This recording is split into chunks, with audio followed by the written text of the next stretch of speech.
করি, সমস্যা নাই। আমি কিছু বলছি না, আমি তুমি তোমার বাসায় যাও।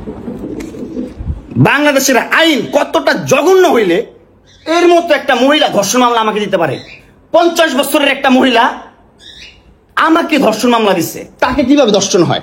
তোকে কিভাবে ধর্ষণ হয়? সেটা তুই কোর্টে যে প্রমাণ করিস। কোর্ট তো তোর কে না, তোর বাপের না কোর্ট? তোর বাপ আর্মিতে, তোর ভাই আর্মিতে, তোর জামাই আর্মিতে, তোর দুইটা জামাই আর্মিতে। তোর তো আইন কি না? আর আমরা তো গরিব মানুষ, আমাদের তো সময় নাই, আমাদের তো এই সমাজে কোনো ছাই নাই। আমরা তো সমাজের ময়লা আবর্জনা, আমরা এই সমাজে। আর তোরা হচ্ছিস সমাজের অনেক উচ্চ মানের মানুষ, অনেক ক্ষমতাবান মানুষ, এই জন্যই নাকে দড়িটা ঘুরাইতেছিস আমাকে, তুই বুঝছিস?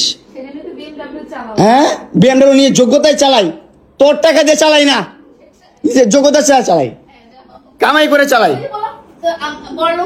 হ্যাঁ, বড়লোক হইতে পারবো না?